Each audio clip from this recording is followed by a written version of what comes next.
Welcome, and I can't say happy Friday because it's Thursday. We're kicking it ahead a day. We've Yep. still got what's my rate McMasters and the charming and talented Jessica Lineback. And how is everybody today? Doing good. Doing good. We moved it to Thursday instead of Friday because evidently the guy that does Pat's nails on Friday only has Fridays open at 3. So we needed to free that up. And so, I make adjustments here to make the show work. I just want everybody to know that. So You aim to please. I do. And doesn't always work out that way, but I was kind of pouring through the numbers. There's not a whole lot going on in interest rates. It's very ho-hum out there, and it's steady and it's going to stay here for a while. Didn't want to beat a dead horse, but I'm sensing because it's, we're getting a 1-2 punch. One, it's slower because it's summer, but it's slower this summer than last summer. And so the buyers are feeling a little more emboldened, like, okay, here come the price cuts. I'm not writing an offer unless I write it considerably lower. I'm hearing that.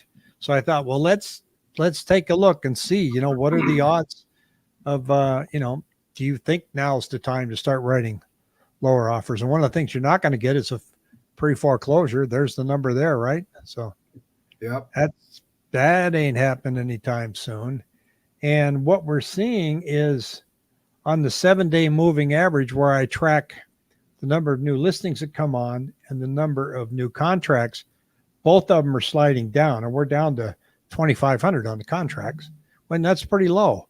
But the gap is now gone from 74% to 70. So when you get in the 60s, you'll start seeing prices coming down, and we're not there yet, but we are starting to see more price changes coming up. I had it on a chart up here, but I think I've lost it. But so Jessica, are you getting a sense that buyers are feeling, should I use the word emboldened? I think I've personally had the exact conversation with a few buyers. The reality, though, is that the sellers are still holding out on their prices. Well, let me just give an example. Last week, we wrote an offer. It was listed at $725. Wrote an offer at $700 and asked for $25,000 in closing costs. It's pretty aggressive. Yeah. And expected to maybe go to full price and give us all our costs. And they weren't willing to do that. So we backed off for 7 days, reconnected this week, we put a higher offer with less closing costs in front of them, and they accepted it. It was literally just, meeting of the minds of where they both were thinking, but they wouldn't commit a week ago, and they committed this week after a weekend of probably, slow traffic. Yeah. And that's also an excellent example of, if you're a seller, don't reject something, keep it open, or write a counter offer, or in your case, you just let the agent know we'll probably circle back. Mm-hmm. That's what we did. I just followed up on Monday, said, hey, how was your weekend? And they said, they're still thinking about that offer. I'm like, perfect. We're going to put it right back on the table. Put it right back on the table. I like that. You are a great negotiator. It doesn't always work that way, but I won't tell you about the other 9 that said no. Well, like, heck no. I like how you find houses for buyers that nobody else can find. You just seem to get them out of nowhere. And, you go through the MLS. Oh, hey, I found this one. It's why don't you see it on the MLS? Oh, I knocked on their door. I mean, I did it today. I literally, and the buyer that I was with goes, are you really going to knock? I said, well, it was for sale a year ago. Let's go find out. It's been a year. And I gave her my card, and Grace, I said, this might seem weird, but you never know. Keep my card. And she messaged, I don't think we're going to sell, but thanks for stopping by. We'll think about it. They even replied back. I went, at least you replied back. Thanks for replying back. That's nice. Terry here saying our dues are here. Can we make an offer with the cost? I assume they're kind of desperate this year. I I actually had a doctor appointment today, and they always say, what do you do for a living? I go, well, sell real estate. He goes, I can't believe how many of my patients have gotten out of the business. I said, well, I'm having a good year. So it's they've been, volume's down. It's an effect everybody, and a lot of people are bailing, but it happens. So I got when we look here at months of supply. So if you're going to write a low offer, months of supply kind of tells the story. And Phoenix is still sitting here at 2.4.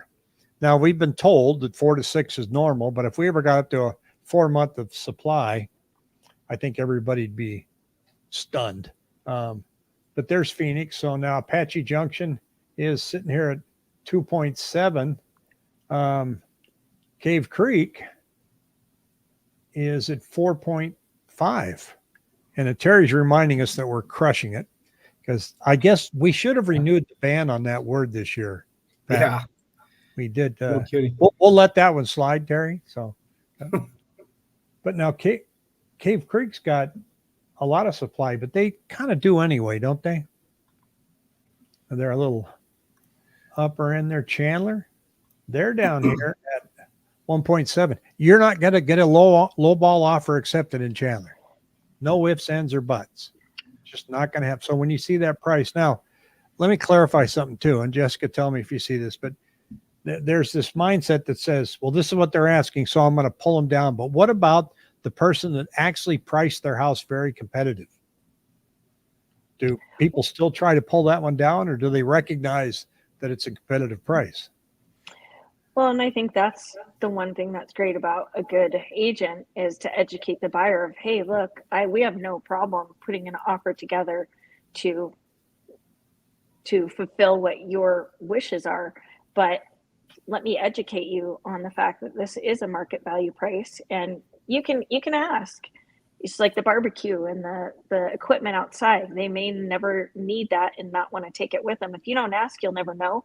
But you need to be educated on, if you're in a market, a Chandler, a Tempe, in a market where barely homes hit the market, then you can't lowball them. I mean, you're not going to get, your expectations are too high. Yeah, you can lowball them, but your chance of getting it is diminished. Gilbert's just about where Chandler is. They're sitting there 2.2 months of supply, and Glendale has 2.2 months supply. That's pretty low considering that. Now Maricopa is probably going to surprise me here. They're at 3.5. So, you can write some aggressive offers out there, but like Jessica just said, who knows? John Doe here says, buy when you can afford it and it makes sense for you. Don't assume you can refi anytime soon. Marry the house, date the rate is an extremely deceitful practice by agents. That also, that goes back to a video that I had about a week ago, I think, where I said, you're the only one that knows your budget. So nobody should be able to talk you into a higher payment if you're sticking to your guns with your budget. And if somebody's telling you in any industry that they know rates are going down next year, take that with a grain of salt, because they may have very good reason to tell you that, but until you see it, you're not going to be able to hang on to that. Rates statistically look like they'll be lower next year, but if you're counting on it, like that one article I read about this couple in Bakersfield, and they don't go down, you shouldn't be in a position where now you're screwed. Yeah. Right? I mean, just like, okay, it didn't go down, darn it. I thought my payment would be lower, but I'm still okay. That's the position you want to be in. That's where you'll be in if you stick to your guns. So, and Pat, rates have been kind of ho-hum, haven't they, this week?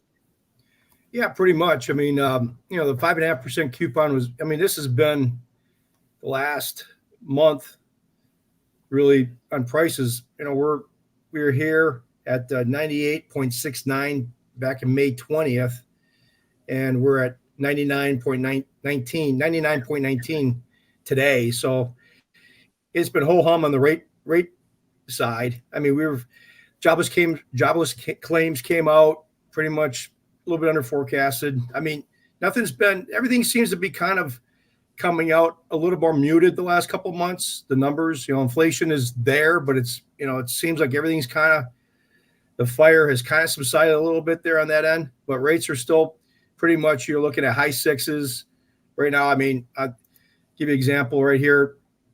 $475,000 purchase, 5% down. Obviously, everybody's a little different with how much they put down, their credit score. This is a 780 FICO score, 5% down. But I mean, you're still looking right around, 699, 7%, give or take. So they haven't really budged. I mean, it's been pretty ho hum. I mean, they've been going up. We went back here, going back this last 3 months, going back like I did the other day. We were here, and now we're here. So we've been down and up or up and then down. These are prices, so they move inversely. So it's just been pretty much ho hum. Nothing too crazy. Well, when I look at extremes here, we just showed months supply. We had a high of 20 months supply in 2008 with 58,000 listings. The lowest we ever been was in 2005, believe it or not, at 0.9 months supply, and our average is 4.2. So majority of what I showed you has been between 2.5 and 3. So when you look at extremes, and as slow as we are, we haven't hit that peak in months supply. We're not even close. So what's the summer going to be like? More of the same. Yeah. Slow. So realtors, take your vacations now. When are you leaving? You'll be around. Yeah. I'll be around. You sometimes head up to Page though, don't you? I do. Yeah. We actually just went to Tucson Father's Day weekend. Did a little Oro Valley, Catalina. That's a fun little area still. Well, it's great that you mentioned that, because one of our subscribers was asking us, Tyler, what his wife loves that area, and he was asking me what I thought about it. And his question was, do you think when you look at Oro Valley and Catalina, which I love that area too, do you think when comparing it to areas like North Phoenix that it'll have the same rate of appreciation as North Phoenix? Which one will be better? And I don't know. I'm just like, who knows? But I think, Tucson's a lot more, I don't want to use the word restrictive, but and I don't want to say anti-growth, but they kind of almost are. It seems like Pinal County to me. Pinal County is that way. The AJ, Gold Canyon, where if it really comes from the politics of the cities themselves, you probably know more about all of that. It just visually, when I'm out there, the growth is so much slower than it is in Maricopa County. Well, but growth being slow doesn't necessarily hurt appreciation. Those areas may grow faster. But it's all boils down to, do you like the neighborhood and do you like the area? And I used to work down there, and I like that. That's where the cool neighborhoods are. No sidewalks. In Oro Valley or in North Phoenix? Oro Valley. Okay. So am I wrong? Did they put sidewalks in? I didn't pay attention. Yeah, it's usually just I have to go back. Yeah, go back tomorrow. So now there was a article I ran into here that said 6 red flags that can scare off potential home buyers. One of them is my picture in the hallway, but they didn't put that up here. And then there's Pat's picture in the garage. But the need for major renovations. Well, duh, right? 62% of buyers said they would be put off by buying a home if it needed renovation. That's understandable. Water and mold problems. Absolutely. They see that open up sink. They see that down there. Yeah, I'm out. Problematic location. Well, I guess if you're going to look at it, and you already know it's across the street from a sewage treatment plant, so fences and even sound barriers can mitigate these concerns, like if it's next to a busy road. But people really don't want to do that. So unless they get a heck of a bargain, then they regret it. Outdated design choices. And it said that this one surprised me, perhaps surprisingly, because it surprised them. The second most off-putting design choice on the list is modern farmhouse homes, with 34.7% saying it would put them off. Does that surprise you? It surprised me. I didn't know that modern farmhouse design was now out. I didn't know that either. Seems pretty trendy. Uh-huh. It was trendy a few years ago, but now it's like, eh. Well, it's like you go to Arcadia and everything is that white grayish, that farmhouse look, and the big porches. Every house in Arcadia has got that look. It's kind of, it almost seems like that's eventually going to go out. Yeah.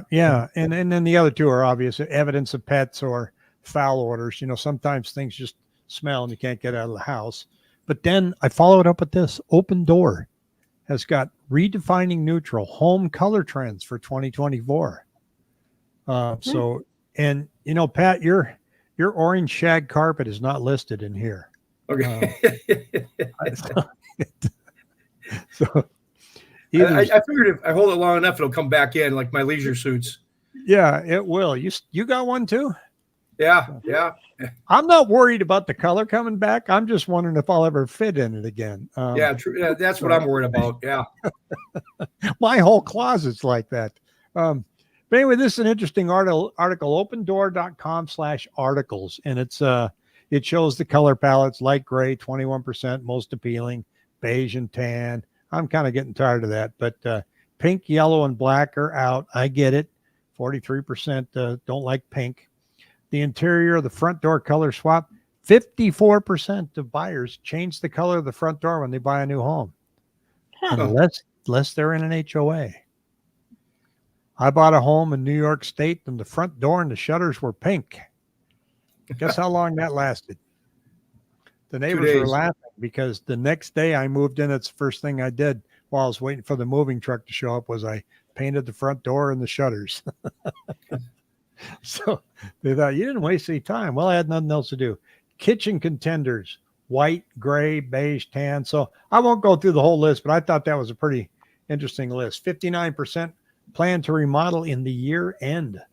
They cite costs the most intimidating part of home renovation. And we're trying to get an agent on that actually renovates kitchens and stuff, right, Pat? He can give us an idea of the cost. And I'm trying to get a gentleman by the name of Adam Bailey, agent in the East Valley. He does a lot of renovations. He's got this business. He does renovations and does pretty good work based on the Facebook. So definitely trying to get him on in the next couple of weeks. He's been busy, I guess. So, but it's funny you say about the renovations because I was on that Crawford Report webinar this afternoon, and Tina talked about that. She was saying that people that the homes that are not renovated and ready to go are sitting longer.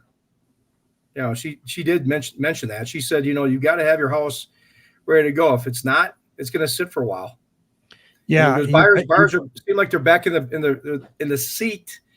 I mean, flip to my chart here. I'll show you a couple of charts that she went through. And talking about the balance. I'm going to get to these comments. Let people know I'll be with you in a couple minutes here. So. Oh yeah. Yeah, she's just kind of gleaning through some of the snapshots that I took from her webinar. I mean, she's talking about like you talked about, Rick, 2022. This is right here is 2024 is the balance. This is what we're kind of in now, that balanced market. And that we're even though it's slow, she's saying it's balanced, believe it or not. Another one, she said, there's a couple of comments that she said, you just can't throw a sign on the front lawn. People don't want to do repairs. You have to prep your house for sale. Fix it before you list it. She goes, do not wait for the inspection period. Get it in good condition before you list. She goes, we are in a balanced market right now. You'll sell your house, but for a lower price if it isn't fixed up. And she went through a couple other ones, talks about the flip sales. Here's where we're kind of sitting with the flip sales. And there's another chart. She said the flips have been the lowest success rate since 2014-15. They're not getting quite the spreads that they saw, some time ago. And another one, she's talking about the iBuyer purchases. They're down. Yeah, they're in the basement. Obviously down dramatically. And then She talked about, what we go through the Cromford report. She said the buyer's market, Casa Grande, Sun City, Arizona City. She goes, balanced markets here, seller's markets here. So she went through some stuff. Here's the seller's market, obviously the strong markets. And she was talking about how Paradise Valley and some of the higher priced luxury market really kind of softened up during the summer because everybody is basically going up to their second home cabin up in Pine Top or wherever, or in San Diego. She talked about that, how it's a little bit softening there. And she talked about the top seller markets, Chandler, Fountain Hills, Apache Junction, Tullison, Sun Lakes. She talked about that. So she went over, her typical, I just took some snapshots. Once again, showing the pre-foreclosure. She said, stop waiting for foreclosures to happen. It's not going to happen. And, she just went through a lot of good stuff as she normally does. But she did talk about how the power of negotiating, here's that heat map that, we always show. But she was talking about how the buyers kind of are getting back in the, they're kind of there. They're kind of in a little bit more of the catbird seat now than they were before. Well, you certainly don't have to make a quick decision, and you have time to think about it, depending on where the house is located and the price. So your agent can help you with that. Clayton says a buddy of mine wants to put in a $205,000 offer on a 225 to 230 condo listings until someone bites. Do you think that would work right now? He has cash. Heck, I wouldn't be afraid to try it. I mean, that would be my advice to the buyer if that's what you're looking for. Of course, it all depends on how many days they've had it on the market. So if I'm going to write something that nobody's ever going to take a lower offer the first week. I mean, no. Rarely. So, look for something that's at least 30 to 45 days on the market and start, pulling the trigger. But, right out of the chute, probably not. Do you agree with that, Jessica? Yeah, I would agree with that. It's David says, amazing how many properties sitting on the market over 90 days with no price reductions, and sold comps are lower than their asking price. There are people that are, they're hoping and wishing. And I caution people, though, to please quit using the greed word. Everybody wants the most for their house, the most for their bike, the most for their car. It's just human nature. And so you're going to price it at what you think is market value. I can ask $1 million for my place. If it's only worth 500,000, I'm not going to get it. Is that greedy or is that just foolish? And so house prices went up because of lack of supply, not because everybody pooled their heads together and said, let's get greedy. Yeah. I'll get off that soapbox here. John says hello to all of us. And then we have, Clayton was saying that those are in fix-ups in Mesa. Yeah, Clayton, I wouldn't be afraid for your buddy to try. I mean, even a blind squirrel finds a nut every once in a while, right? So. Yep. There was an investment company that came out at one time, and they were holding seminars, and they were calling real estate agents like me that were brand new and having them attend the meeting.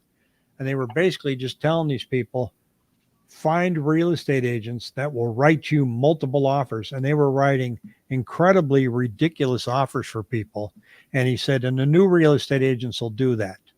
I did that with them for one day. And I said, I'm not playing this game. The guy had me write 6 offers in one day. And they were half price. Nope. 2013. So interesting. Hey, I want to just go back to my chart, go back to that Tina, the Cromford report. She was talking about one thing that she popped up a couple of times on this, on that Cromford report webinar. She was saying, I mentioned this before, is that this market's kind of like 2014, 15, she said. She goes, look at the cancellations, listing, maybe you can comment on this, Rick, Jessica, listing cancellations per month. This is back in 2015, 1,500. And this is 2024, 1,500. She goes, they've gone up. She goes, if anybody's been in the business 4 or 5 years, they're getting, cancellations. So, I mean, what say you as far as that? Does that? Well, the cancellations are certainly not above what we've seen. I mean, they were a lot higher back here in 2022, but they're, and this chart if I go back to 2015 that you were referencing, that color is, let me get rid of these other years so we can, because this chart can get busy in a heartbeat. No kidding. Boom, boom, boom. Okay, so we're just going to compare now to 2015. Pretty close. And cancellations are just people that said, they came, they saw, they went, they gave up. Yeah. Same with expireds. And so we're not seeing a huge amount. She had another chart, weekly price reductions, kind of referencing back to 2014-15. 98. These are basically weekly price reductions over the last. She's price enhancements, quote unquote, over the last 4 weeks. 98.66 in 2014 is the 15, 6, 9, 20, 21, 22, and she was 91.56 in 2024. I just thought it was kind of interesting. Those are definitely going up, and I think that's a measure not of a depressed market, but of my expectations were not met. Yeah. So the buyer set the market, not the seller. I agree, David. So I think my house is worth this. It's not. I better reduce the price, and that shows up in price reductions and cancels and expireds. Expireds have been pretty steady. I think we have about 700 over a 7-day period, and it's been stuck at 700 for a long time. I track that. I don't show it separately, but back on the market is also something that goes between 700 and 900 religiously. People that pulled it off for whatever reason, then they put it back on. That number hasn't spiked up or down. So there's not a whole lot of this going on at all in our market. It's been pretty steady Eddie. So we'll see what happens. I think obviously with the changes coming up with the National Association of Realtors and everything, they're supposed to hit us about August 14th. I don't think buyers or sellers are sitting back waiting to see what's going to happen on that. It's just going to add to the confusion. I think realtors are all wound up, and then the Department of Justice is deciding to jump back in, and I could spend an hour on how ridiculous I think that is here. But so that's why I'm going to just call it the summer of confusion. Yeah. No doubt. Well, we have somebody who doesn't agree with me, Shannon, and that's okay. They are greedy, though. Traditionally, when interest rates go up, home prices come down. It didn't. Prices went up. Why? Because sellers knew that they could do to low supply, so a little greedy. They got what they wanted. They priced the house according to the market, and the market was saying that real estate prices were going up. So I'm sorry, I still don't call that greed. I mean, Shannon, if you buy a house next year, do you want that price to be higher or lower? So it's not greedy if you can get it. I don't think anybody wants to buy a house that says, boy, I hope in 5 years this thing goes down 20% so I can give somebody a deal. Yeah. Totally agree. That's my simple little mind, but I think, I just want caution people on the greed. I see it a lot in comments and, as if we've all manipulated the pricing. Realtors drive up prices. And I missed, Jessica, I don't know if you were able to attend it, but I missed the weekly price fixing meeting at the Cracker Barrel in Gilbert this week. Were you able to attend? I didn't get the memo. No, Yeah, I didn't. yeah. I didn't get the invite. No. Pat goes to one at the interest rate fixing at Golden Corral. Yeah. So it's and even when seller price is too low, the buyers run up the price. Yeah, they sure did. Well, folks, I want to thank you for joining us on a Thursday afternoon, and I hope you continue to come back. We decided to X the Friday show so that because we know people are just leaving town for the weekend. And if you've looked out the window, the east here, you can see it's pretty ominous out there today. It's hotter than the dickens. We're getting moisture coming up from the tropical storm that's hitting Texas, and we're getting all that smoke and haze from the fires in Rio Doso, New Mexico. And here Dally says, what are your thoughts about assumable loans? What do you guys think? Oh, I've got a good story. It could take a whole 30 minutes. I think here's my nutshell is if it happens to be an opportunity, you should definitely explore it because they are great options. However, to sit there and wait for an assumable loan, you may never own a home that's going to fit your criteria. Well, just it's a long process. It's a really long process. Saying he's looking forward to my email. John, I'll let you know. Jessica and I were just talking about that. She's got a couple of good houses that she's going to send you. We do things in tandem here, and so she's got a couple that fit your criteria. One of them you said was kind of up by the McDowell Mountains in East Mesa. Well, there's two. There's one out in East Mesa. There's another one in Scottsdale. So I had two different subdivisions in mind. Good. Yeah. So real quickly, so John, she'll send that right out to you, and and it should say I should know more next week on my timeline. Appreciate it, and we appreciate you reaching out as well. So that's it was kind of exciting. When I got a hold of Jessica, she goes, "Oh, I know a couple places." So I mean, she digs them out of nowhere. I'm telling you. Hey, real quick, just to jump in on the assumable loans, yeah, like Jessica's right. I mean, the buyer and the seller, I mean, it's a great deal for the buyer, but, it does take, correct me if I'm wrong, Jessica. I mean, I've heard on Facebook, we did that one obviously in November, but people have to come in with the difference, so you've got to kind of work that out. You get gifted money and maybe do a second mortgage and take out there's ways you can get about it, but it's certainly a long drawn out process. It could take 2, 3, 4 months. Yeah, they don't close in 30 days, do they? No, the minimum on them is 90. So it's 90 to 6 months. It's usually, and people from a lending standpoint, we don't get involved. Basically, you're going back to the original lender, and the original lender will just drag their feet. They're not, it's not one of their big profit centers is doing assumable loans, because the one that we did, I think, they make a couple $100. They don't make much on assumable loans. So it's definitely, it can be a head scratching process, or head pounding process to go through it.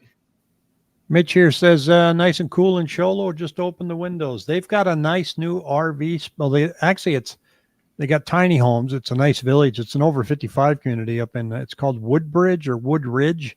But then across the street is a new RV park up there. It's got a few trees. It's kind of cool. I might end up there, Mitch. And if I do, I'll let you know. I'll say something on here. Hey, I'm in Sholo. Let's have a beer. So I'm going to back up to Prescott, going to Flagstaff a couple times in August. So I'm going in July 10th. I'm just trying to escape the heat, guys. So yeah. And this weekend, I'm turning 60. That's right. You got a big birthday coming up, the big 6-0. Yeah. And so you got any big plans? I don't look my age. I know I don't look a day over 60 or 59, but. Well, you don't. And it's got a lot to do with that camera. So, if people saw you in person, they'd say you look 40. Any parades or anything in your honor, or just No, pretty quiet. Don't get too excited about birthdays. So anybody look at property out in Tonopah? I don't. Jessica, do you? Yeah, I have. Sure. I have. It's actually, there's quite a bit out there. There's a lot of new construction. Well, look, I'm going to zip out of here. Everybody have a great weekend, and I will see you next week. Thanks for having us. Thank you, everyone. Take Have care, a good weekend. See you. You too. Bye-bye.